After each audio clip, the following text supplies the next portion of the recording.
Hey guys, and welcome to the FitPro Social with me, David Kyle. And me, Ash Burleigh.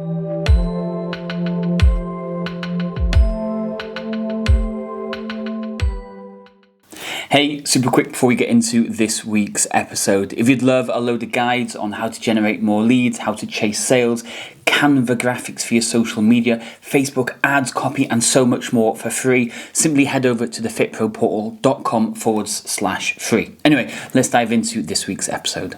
Hello, everyone, and welcome to this week's episode of the FitPro Social. Thank you so much for joining us. Now, if you are watching us live, please get involved with the conversation. You'll be able to comment around wherever you're watching this video or listening. And yeah, definitely get involved because that's exactly what the FitPro Social is all about.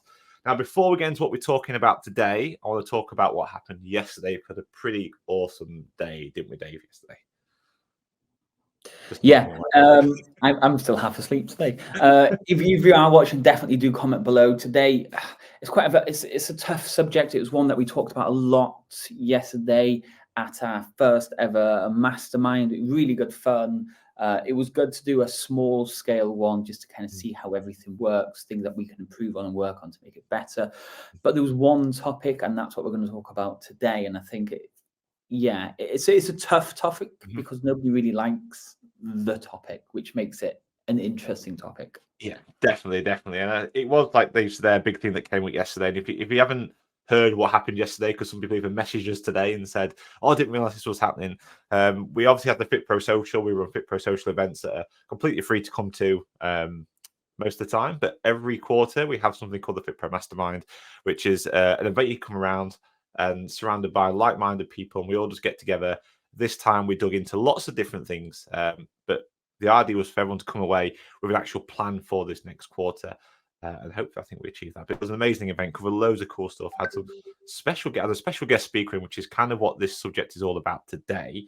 And it was something that was really dug into. It's something that actually I think both me and Dave got stuff from as well.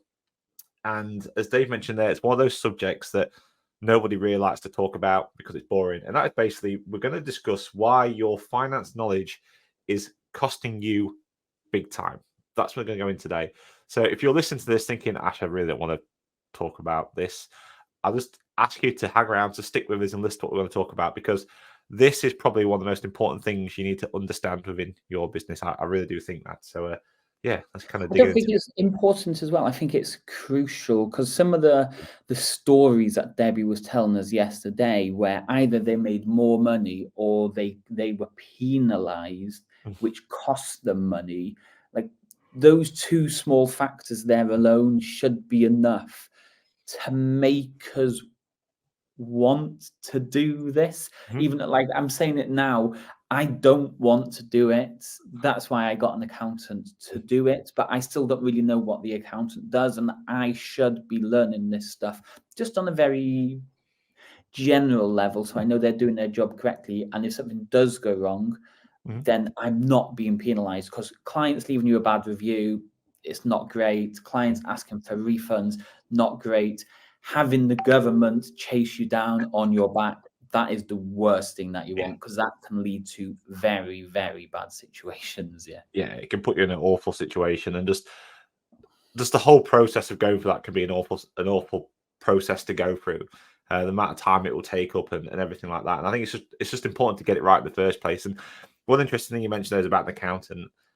I always say to everybody, I'm guessing you do the same, but if anyone ever asks me anything to do with account stuff, the first thing I say, just get an accountant. Yes, they are going to cost you money, but I promise you a decent accountant will make you tenfold what you pay them. They really will do. What they'll save you in time, what they'll save you in money. And there's a really good example yesterday that Debbie gave us, was our guest speaker. And she was talking about how she just literally found £10,000 that wasn't accounted for. And it was just simply because they wasn't allocating the things that they purchased properly within their accounts. And they end up paying the taxman £10 more than what they were supposed to. And just by Debbie looking at it, it's like you pay way too much here, and then they end up getting it back. And you see that kind of all the time. You really do. I mean, I don't know about you, Dave, but I can remember the first time I got an accountant, or sometimes when you move accountants even, you end up getting tax back because it's just been miscalculated somewhere down the line. Like I always think they save you so much when you do think something we need to cover straight away here, and this is what took me a while to get my head around it first. Ash has just said that the accountant Debbie helped her clients make £10,000, and you hear other people saying, my accountant helped me make this and make that. They're not actually getting free cash. They're not making extra money. It's a case of them having to pay less tax or less VAT or less national insurance. All that stuff you're paying less of it. You're not actually getting free money, which always confused. I didn't really understand when people say, yeah, I just made this by working with this account. You don't make money. You actually pay less. You pay less to the government, which means you actually save money, or your profit is higher. You keep more of the money within your business that you wouldn't do otherwise. I think that's the idea. Is you'll always have, as everyone knows, you have to pay taxes. It's one of those things in life, and it's about making sure that you pay the right amount of tax. So you don't pay too much, you don't pay too little, you pay the right amount. And a lot of people, I find in business, especially when you're in your own business, you do find that a lot of people pay too much tax, more than what they need to, because there's so many little nuances and things. And even yesterday, like Debbie was talking about certain stuff, they talk about a balance sheet or profit and loss. And you think those kind of things, a lot of people don't even know. Like I'm pretty sure I could speak to a lot of people and ask them what a balance sheet is, and they won't understand it. And I think in reality, you don't need to be able to read a balance sheet, but I think you need to understand what it's there for. And I think that's where this knowledge of this basic knowledge of finance, understanding what a balance sheet actually means, understanding what a profit and loss statement is, and understanding cash flow. Because what a lot of people get confused, and sometimes I've had these conversations with people, and I was even talking to Debbie yesterday about it, how, and I think she used it as an example, you can speak to people and they'll say, oh, I'm profitable because they've got cash in the bank.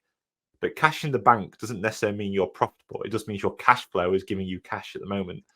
But you could actually be in a position where you're not making a profit, even though you've got cash in the bank.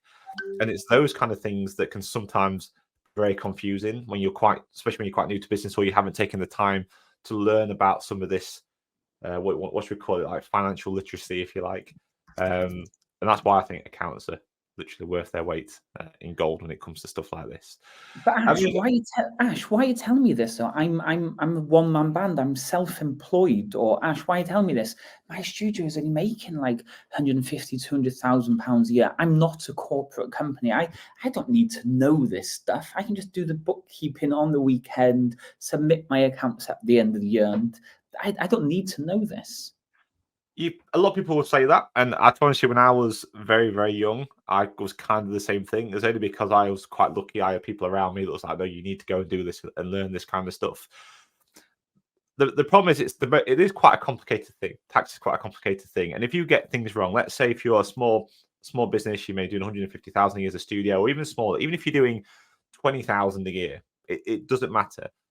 In reality, if you have an accountant to help you do this, they can help you look at those numbers and figure out how to best save stuff. So, for example, even yesterday, there was a gentleman in the room with us, and they were talking about expenses, so things that they actually purchase, but they purchased on their own card, not through like a business card. And a lot of people do that. A lot of people won't even have business cards. Sometimes won't even have business bank accounts, which is a completely different subject altogether. But understanding that you can actually claim certain things of those back, and they're all part of your expenses. And just bear in mind that you only have to pay tax on the profit that you make. And it's understanding how to make sure you're making as much profit for the sales that you make. And that's what a good accountant will do. And that's what understanding these different things will matter. So here's one example. Let's say if you're driving, we talked about this yesterday as well. Debbie was talking about it. If you was to drive to an event somewhere, it's like, did you know you can put mileage through? So not fuel, you can't put fuel through, but what you can do is you can write down how many miles you've gone, say it's 100 miles, and you can then say, okay, I'm going to assign 45 pence for that mile bag, and I can then put that through my accounts, and then I've just saved the equivalent of tax on that. So there's little things like that that you may not know about, that just by understanding some of this fundamental literacy can really help you save money, if you like, or make the most of your money when it comes to that side of thing. It is because it's quite a complex setup, and the perfect example can be, so we talked about the mileage, But like Debbie was saying yesterday, if you paid for breakfast out of your own bank account, when it comes to the end of the year, you're taxed on your business account. So that profit is taxed. But if you paid for your breakfast through your business account, yeah, you're still having to pay for that breakfast, but your profit at the end of the year will be a little bit less because of that breakfast, which means you don't have to pay as much tax back. But if you paid for it through your personal account, then that won't come out your business account. So you'll still be paying more tax because you didn't claim it through your business. Yeah. Plus, then because you're spending it in your own personal account, you have less personal money yourself because you've bought that through your personal self.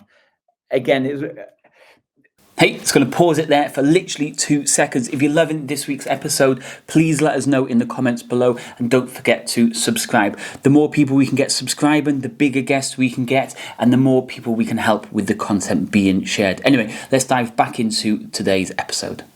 I think we need to get Debbie on. Yeah, we'll get Debbie on. We'll definitely get Debbie on to come and explain these things. But in reality, the important thing to remember, I think, when you're doing this, and it doesn't mean you can always go buy breakfast, by the way, through your business account. There are certain things you can and can't do when it comes to buying certain stuff for your business. What's important, the general way to think about it is anything that you use for your business or you purchase for your business, if you can do it through a business account, even better.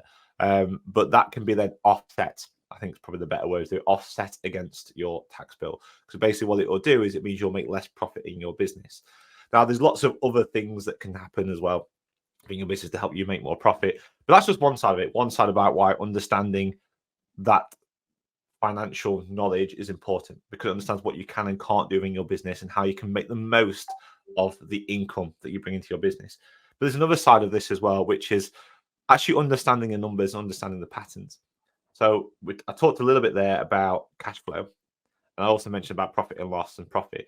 And some people do get shocked when I say to them about, well, if you've got cash in the bank, it doesn't mean you're profitable. And that can sometimes baffle people. They think, well, if I've got cash, surely I'm making a profit. But you might not be.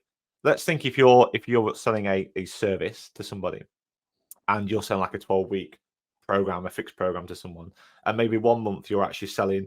You do a great month because you've sold like 5 of them for a lot of money. You've made, let's go easy numbers, a 10 grand month. But then you've still got to service that particular client, and there's a cost of servicing that client over that amount of time. And the only way really you can then keep cash coming into the bank, maybe you've actually think, okay, I've charged them £1,000 for this, and I've got 10 clients that signed up. But after the first 6 weeks, I've already lost that money because it's costing me more now to continue servicing that client. But what you're now doing is, okay, the next month I'm going to go out and try and sell another £10,000 worth of stuff. So you sell them again, and all you're basically doing is floating that business through the cash that's coming in. But every sale you're making a loss, because it's actually costing you more to look after that client. And the only reason you've got cash in the bank is because you're constantly selling all the time. So eventually, on paper, you're going to be like, well, actually, I've got cash in the bank and I can go and spend it, but I'm not actually making any real profit. And that can become a big issue eventually. It does catch up with you eventually. At some point, your business has to move into a profit at some point. Otherwise, it's going to catch up with you. Let's move into tough talk now. We had quite a few tough talks yesterday where I just think, more because of the type of business that we have, the fitness industry is a strange setup. If you were going to launch a taxi company, or you were going to launch an accountancy, just a different type of service-based business, you would have to be doing this stuff from the get-go. And I think the fitness industry, because we're so passionate about it and we love to train or get fit or exercise, we love all this stuff, we almost take our side of things as a hobby. We kind of treat it more like it's a fun thing to do. I'm helping people, I'm making money, I'm buying stuff. It's a real good thing to do. But if you're not taking it seriously as a proper business, then it is going to massively like bite you in the ass. It's really going to cost you. And the perfect example I can be, when I started, I was doing the accounts myself. Or where I should change that. I wasn't doing any accounts. And then somebody said, "Oh, Dave, you need to do your tax return." And I was like, The money just comes into my bank. No. And then I was scrambling around doing my tax return, and I owed £3,000, and I'm like, I don't have the money, and this kind of was like my first realization of, this is not a hobby. This is very important, and it becomes more important when you start taking on staff, or let's say you're the main breadwinner in your house. Like, we don't want to be harsh or anything, but if you don't have enough money to pay for your rent, or your child to go to their football classes, or to cover the food shop in one day, there's only one person to blame. And this is why business is so important. We have to treat it as a proper business, so we don't have any major issues come up which can cause you big issues. And like, bad review is terrible, clients demanding refunds is terrible, but if the HMC come chasing you for money, I think the worst case situation is jail. Like, Oh yeah, that is you the can go to worst jail for it. case I mean, situation. Yeah. there's all sorts of things that can happen. I think that's, as your business starts to grow. So it's interesting how you mentioned, you gave an example earlier on about like a smallish business, not a big corporate, doing 150,000 a year or something like that. But if you look at that as a studio doing 150,000 a year, there's so many other things you have to look at there, like VAT, for example, VAT. Now there might be some people here thinking, I don't have to pay VAT, and that might be true. But understanding like where the VAT threshold is, what's your responsibility for VAT? How do you actually have to go and pay that? And there's that side of it as well that I think is important. And if you don't understand this, then it is going to bite you in the arse. And you have to remember that when you're a business owner, so whether you're self-employed, whether you just go and register at company's house, whatever it is, you have, especially at company's house, you have a legal responsibility to know this stuff. Like the fact that you don't know it, you can't just go ignorance and say, I don't know it, I didn't know that, sorry. They just don't care. They're saying like, you've decided to take the responsibility of being a director of a company and take responsibility for this company, because that's effectively what you're doing. You're taking responsibility for this entity, and they expect you to have a basic understanding. It is your responsibility to pay the tax and make sure it's correct. You have to tell them what it is until it's correct. So you tell them what you need to go and pay, and then they might check it every now and again. Sometimes they might check it, but it's your responsibility to make sure it's right. And if you got it wrong, you're going to get fined for it. You're going to get the interest paid on it. You're going to have to pay the thing for it. But if you get it wrong, not them. And like, the fines are not like fines where you can just not pay Sky and they're going to say, yeah, we're going to send you a letter, and you just ignore the letter, nothing happens. Like, there's only one person you do not want to owe money to. That is the government, no matter what country you're in. Like, it doesn't matter what country you're in. If you owe the government money, you are in trouble. And like, a perfect example of this, and it always baffles me every single year. Every year, the accountant charges us £50. We get a random £50 invoice off the accountant every year, roughly at the same time. Like, what is this £50 for now? Like, why am I having to pay for this? Oh, Dave, the government wants to confirm that the business address is still the same as last year. Like, if I didn't know that and the accountants weren't taking it, I can't be guaranteed on this, but I'm sure they would come checking, and if I didn't respond, they would just fine me.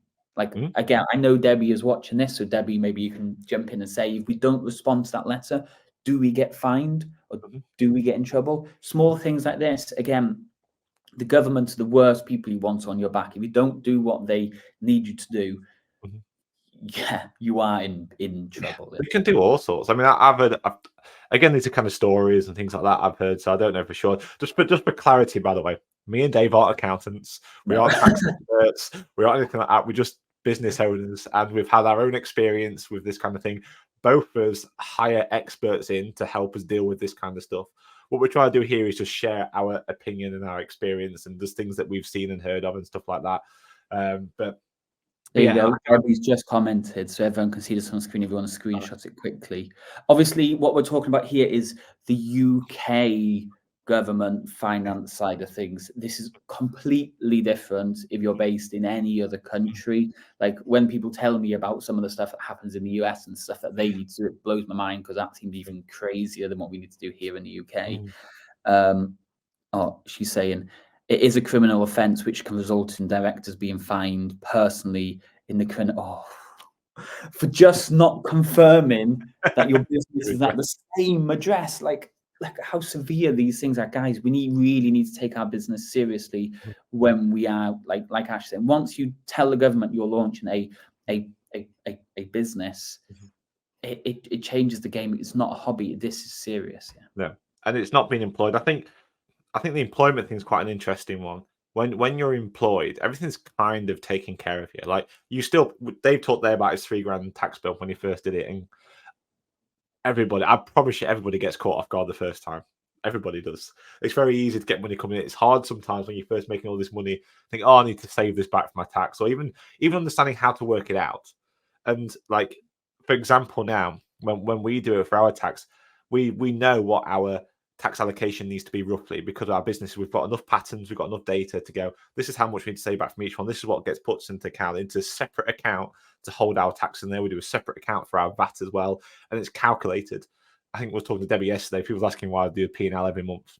That's why, because it helps me calculate all this kind of stuff for them. So I know everything's saved out safely in there.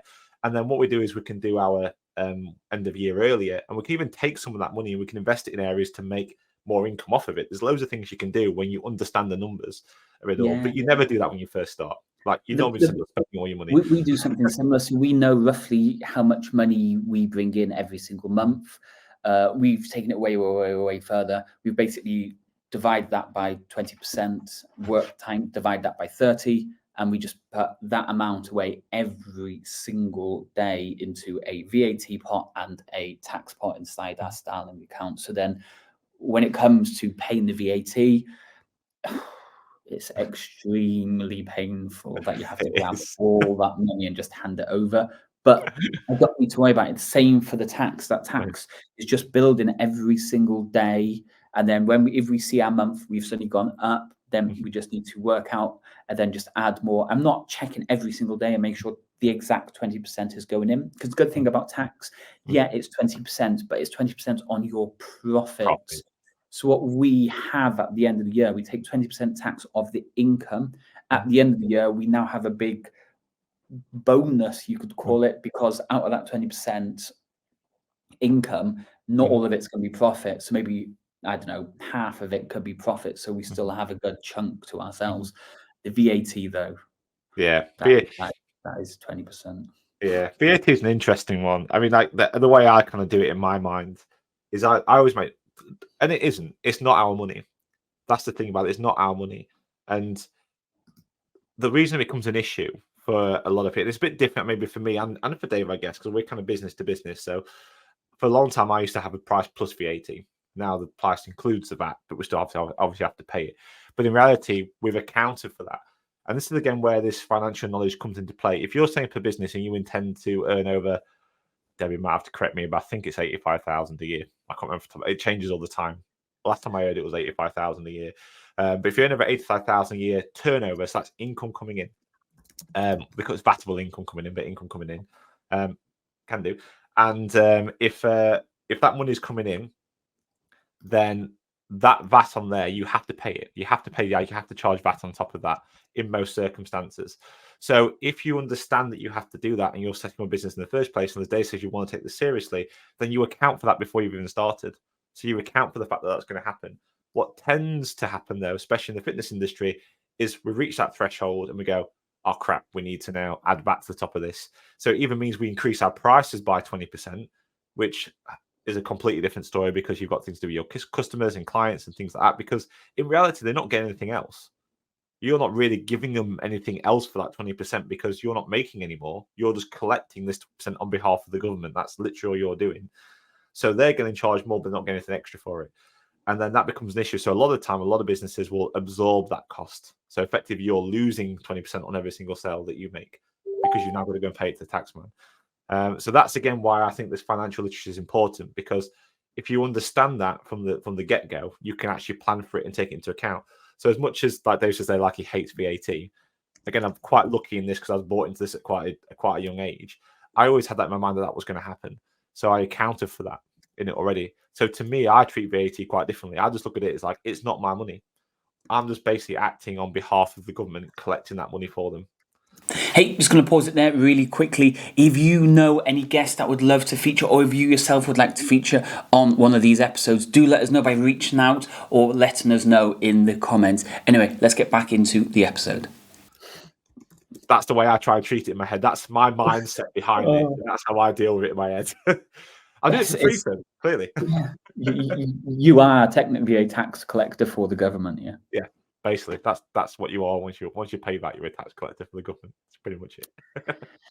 Yeah, like running a business is good fun. Like the perfect example I can give you now, or actually, guys, Debbie's been firing a load of answers, so I asked her to come on. Debbie, we're going to ask you to come on anyway, but we thought we'd talk about it today, and then we're going to ask you after. But if you're here, happy days. Hiya.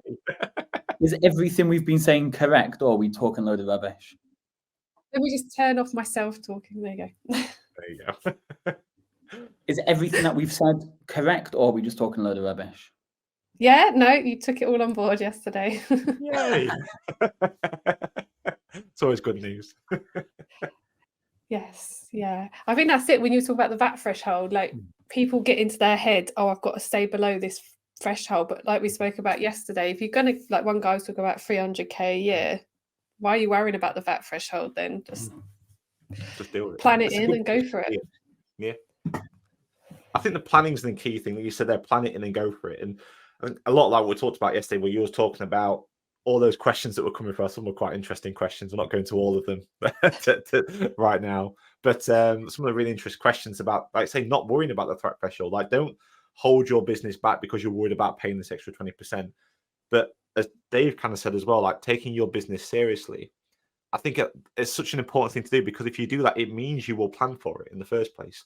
If you're planning your business out properly, you should really know if you're going to go past, or you intend to go past that threshold. So if that's the case, account for it from the off, plan it in. That's literally like what I was doing yesterday. You plan your quarters, you plan your years, like you know what's going to happen, ideally, and you plan it in as you go through. But even so, like even if you just want a lifestyle business where you are the single coach, you don't want to go over the VAT threshold, and you just want an easy life, you really still need to know this stuff. And like we've mentioned this already, and the stuff that Debbie mentioned yesterday, when you come to our mastermind event, you can claim for the day, you can claim for the mileage, and you can probably claim for 1 or 2 meals on top of that. That's stuff that you should be claiming for back, so you actually make a higher profit. Correct, Debbie? Make a lower profit, yeah. So make a lower profit. Yeah. So like yesterday, I claimed my mileage this morning. It was like £160 it was worth. And I think the petrol must have cost me about 45 that I put in. So I put the £160, I just drew it out my business bank, into my personal bank account. And then I'll go into Xero and I'll allocate it to mileage and the event. I'll put a little description, so in case HMRC come back and I forget what it is 7 years time. But so the one, it will lower my corporation tax, and 2, it means that I got 115 quid or whatever out of the business tax free, so I didn't have to pay dividend tax on that money. Everyone's like, what? How do I do that? How do I do that? So the guys were like, oh, we went over to test. No, where was it? Asda or whatever was across the road. They travelled up and then they'd gone and got breakfast at Asda. And I was like, we can claim that. And they're like, what? And to me, like, I just know that I can claim because I'm travelling for business. I claimed dinner last night, etc. But they hadn't even occurred to them to claim it. I think that's really interesting that you said that. Just that sentence of those different words, like Dave said, it's like mind blown sometimes when you talk about it. Like, you think, how do you, if you only pay £20 in fuel, how are you claiming 160 quid? If that's the case, if you're claiming that back, why aren't you paying any personal tax on it? Like, I think all these kind of questions must be going through people's heads when they kind of listen to this. And we could talk about dividend tax. I don't like dividend tax. You know, Dave was on about earlier on where he said about the VAT thing. Like, I always have my head in the frame of mind that I'm just collecting on behalf of the government.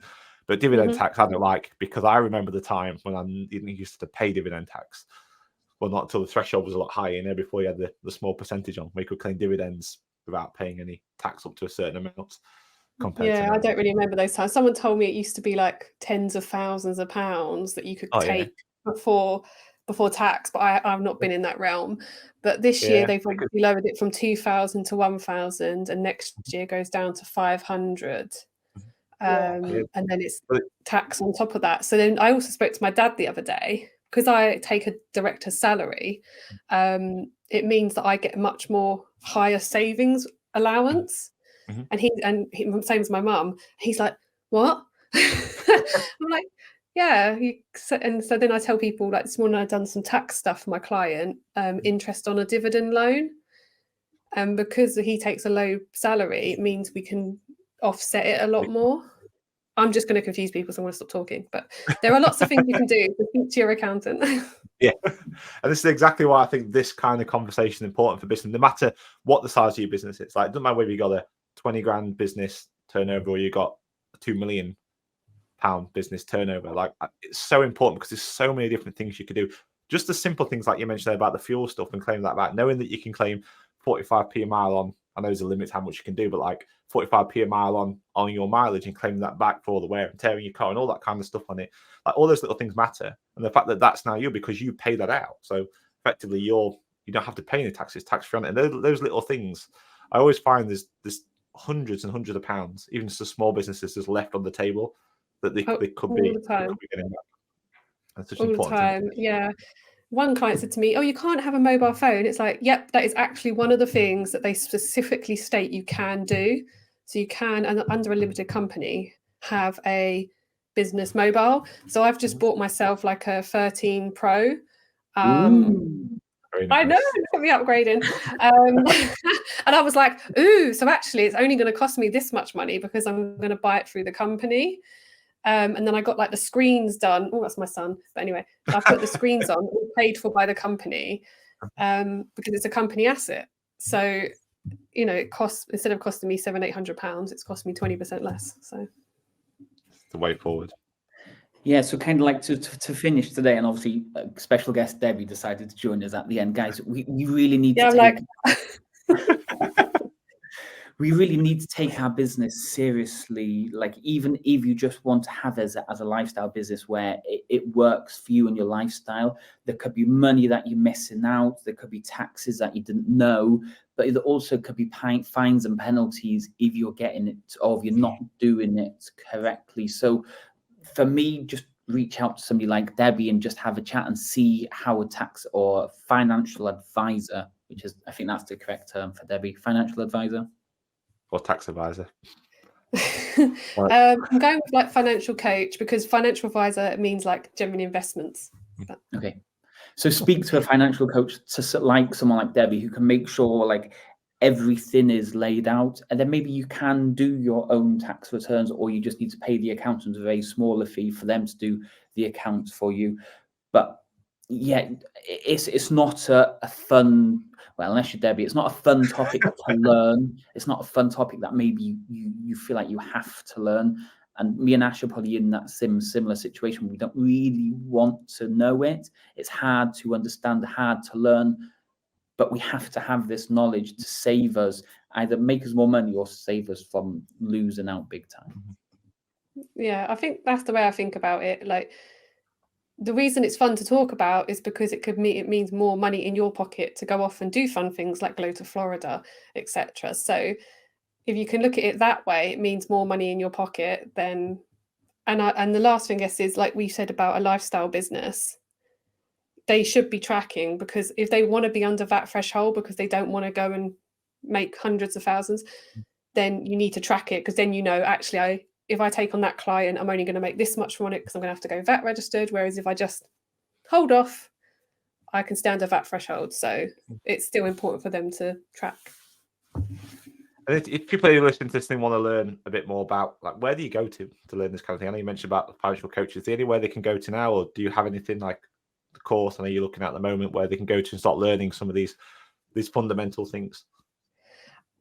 So my group program is more around cash management, looking at your profit loss, future planning, future proofing, that sort of stuff. For the more basic concepts, it's HMRC's website. It is actually a really good website if you know what you're looking for. It does have a lot of advice on there. some of it is written a bit strangely, but most of it is quite clear. So I would start with HMRC's website, and then there's YouTube, I guess. It's just knowing what advice to trust under YouTube, and there are some really good accountants on there, so I could direct them. Cool. Cool. Me and Ash has both asked the same question to each other in the private chat then. Cool, guys. Yes, so like we said, we had our first mastermind yesterday. It was a great event. First one, testing it all out. Obviously, we had the special guest Debbie come along. So if you want to know more about our next one in January, do reach out. If you want to come on the podcast as well and chat about very difficult topics or interesting topics that we've been talking about today, feel free to reach out as well. And also, if you've got any comments or any thoughts yourself, and I can see we've had lots of comments on today's episode, do put them in the comment. Feel free to tag me, Ash, and you can even tag Debbie in today's episode as well to kind of let us know your thoughts as well. But yeah, thank you for watching. Thank you for listening. Thank you, Debbie, for jumping on really quickly to come and say hello. And yeah, we'll speak to you all next time. Thank you. Bye-bye. Cheers, everyone. Bye-bye. Hey, just want to say a big thank you for sticking around to the end of this week's episode. As a big thank you, head over to thefitproportal.com/free and we'll give you a load of additional guides, social media, Facebook ads, email scripts, and so much more to really help you start generating leads, making more sales, and growing your fitness business. I'll see you all next time.